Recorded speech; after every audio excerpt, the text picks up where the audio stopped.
നിങ്ങളുടെ favourite shows ഇനി ഒരിക്കലും മിസ്സാവില്ല. ഇപ്പോൾ C5 കാണും നിങ്ങളുടെ ഫേവറേറ്റ് ഷോസ് തികച്ചും സൗജന്യമായി. അമ്മാവൻ ഷൂവിലേക്ക് കാല് വെക്കും, തേളമ്മാവന്റെ കാലിൽ കുത്തും. എല്ലാവരും അമ്മാവനെയായി ആശുപത്രിയിലേക്ക് ഓടും. എല്ലാം ദീപക് മനസ്സിൽ വിചാരിക്കുന്നത് പോലെ നടക്കും.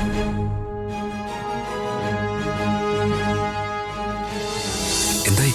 സാധനം ഞാൻ ഒപ്പിച്ചു. നല്ല കൂടിയനല്ലേ? ആ അതെ സാർ. എങ്കിലേ അത് ചൂടോടെ ഇങ്ങതാ. ആ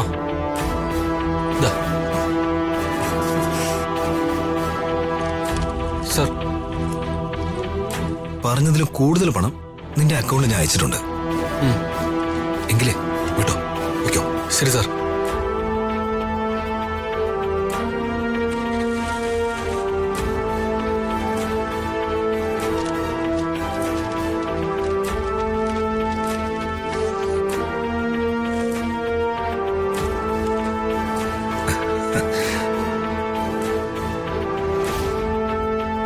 അമ്മാവാ, അമ്മാവന്റെ മകളുടെ, അതായത് എന്റെ പെണ്ണ് ഋത്തികയുടെ ബർത്ത്ഡേ പാർട്ടി, അവളുടെ നിശ്ചയവും നടക്കാൻ പോകുന്നില്ല.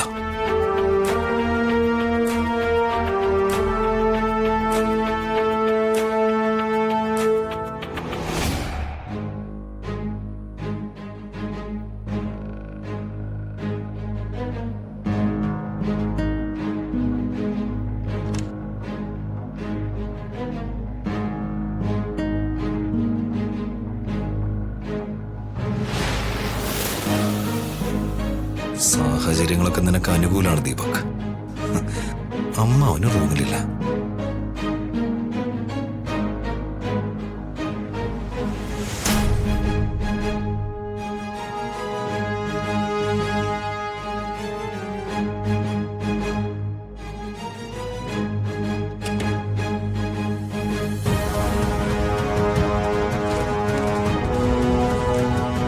ഐഡിയ കുറച്ച് പഴഞ്ചനാണ്, പക്ഷേ ഇത് വർക്കൗട്ടാവും. വിഷം മുറ്റിയ കരിന്തള് അമ്മാവനെ കുത്തിയ അമ്മാവന് ഹോസ്പിറ്റലിൽ അഡ്മിറ്റ് ആവേണ്ടി വരും.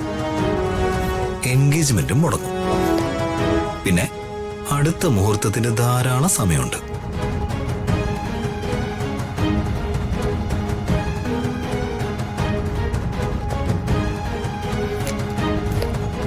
അതിനിടയിൽ ഞാൻ ഈ വിവാഹാലോചന തന്നെ മുടക്കും. മോനെ കുട്ടാ, നീ നിന്റെ പണി ചെയ്.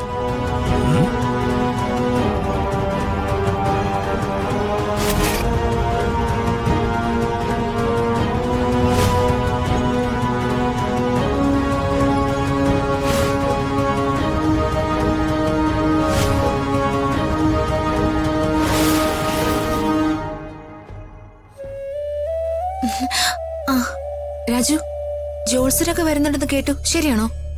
അതെ മാഡം. പിന്നെ അച്ഛന്റെ കയ്യിൽ നിന്ന് അനുഗ്രഹം വാങ്ങുന്ന കാര്യം എന്തായി?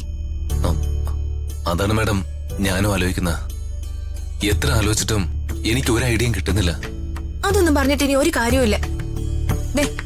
രാജു എനിക്ക് പ്രോമിസ് ചെയ്തതാ, വാക്ക് മാറാൻ പറ്റില്ല കേട്ടോ. വർമ്മ സാറിന്റെ ഇന്നെനിക്ക് കിട്ടുന്ന മട്ടുണ്ട്.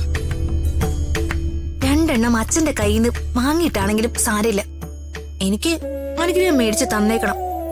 മനസ്സിലായോ? വാ ശ്രീ. ഹലോ മാഡം, പോയിട്ടോണ്ട് അതെല്ലാം എടുത്ത് വെക്ക്. ഞാനത് മുറിയിൽ എടുത്തു വെച്ചിട്ടുണ്ട്. എന്റെ ഈശ്വര,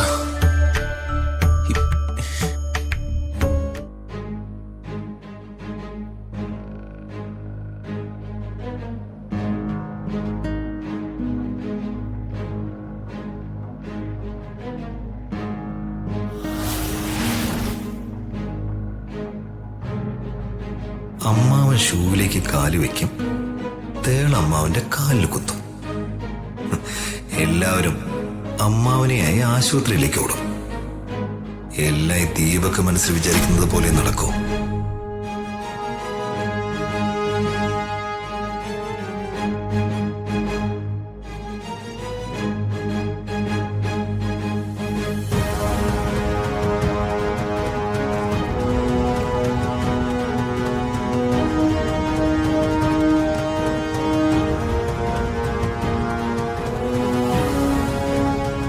നീ ഇവിടെ എന്തെടുക്ക? എന്താ എനിക്കിവിടെ നിൽക്കാൻ പാടില്ലേ? എന്നാ കുറച്ചേ മാറി നിൽക്കേ.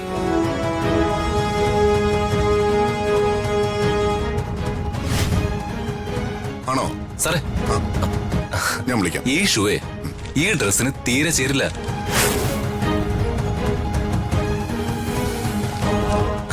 ഞാനും അത് തന്നെ ആലോചിച്ചു.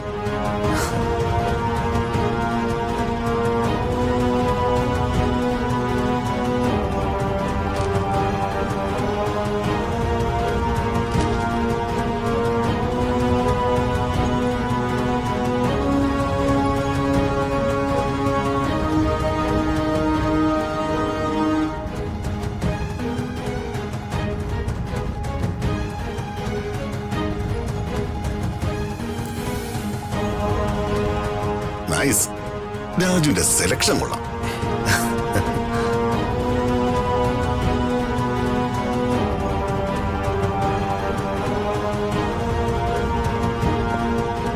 വർമ്മ സാറിന്റെ പ്രശംസയുടെ ക്രെഡിറ്റ് ഋതിക മാഡത്തിനുള്ളതാണ്. ഇഡിയറ്റ്. ഇവൻ ഒരു മിനിറ്റ് ഒന്ന് ലേറ്റായി വന്നിരുന്നെങ്കിൽ എന്റെ പ്ലാൻ എല്ലാം വേസ്റ്റായി. അല്ല രാധമേ, രമ്യ ഇതുവരെ കണ്ടില്ലല്ലോ.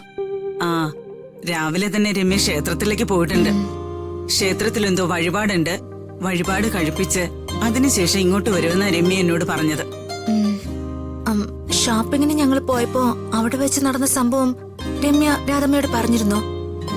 ഇവിടുത്തെ ദീപക്കിനിട്ട് കണക്കിന് കിട്ടിയ കാര്യല്ലേ, അത് രമ്യ പറഞ്ഞിരുന്നു. എന്താ ആ ചെക്കൻ അങ്ങനെ? ആ ചെക്കനെ ഒരു അഹങ്കാരിയാ, വലിയ ബുദ്ധിമാനാണെന്നാ വിചാരം, പക്ഷെ പൊട്ടനാ. അവൾക്കിട്ട് ഞാൻ പോരണം പൊട്ടിക്കട്ടെ. അവളെന്നെ വിളിച്ചത് കേട്ടില്ലേ, പൊട്ടനെന്നോ. ദീപക്കെ വേണ്ട, അതിനൊക്കെ ഇനിയും സമയമുണ്ട്.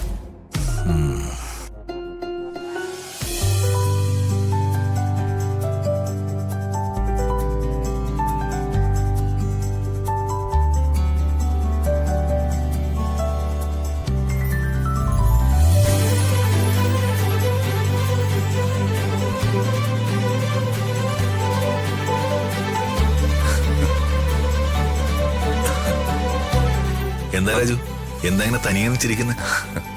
ശേഖരൻ സാർ അത് കണ്ടോ? ഋതിക മാഡം എത്ര സന്തോഷത്തിലല്ലേ? ശരിയാ രാജു, ഋതുമോളെ ഇത്ര സന്തോഷവതിയായി ഞാൻ ഇതുവരെ കണ്ടിട്ടില്ല. ഋതിക മാഡത്തിന്റെ സന്തോഷം കാണുമ്പോ എനിക്ക് ഒരുപാട് സന്തോഷം തോന്നുക. പക്ഷേ മാഡത്തിന്റെ സന്തോഷം ഇനി അധിക സമയം കാണില്ല എന്ന് ഓർക്കുമ്പോഴാ എനിക്ക് വിഷമം. എന്താ രാജു നീ അങ്ങനെ പറയുന്നേ? പിറന്നാൾ ആഘോഷം മാത്രമല്ല, വിവാഹ നിശ്ചയം കൂടിയാണ് ഇന്നിവിടെ നടക്കാൻ പോകുന്നതെന്ന് ഋതിക മാഡം ഉടനെ മനസ്സിലാക്കും.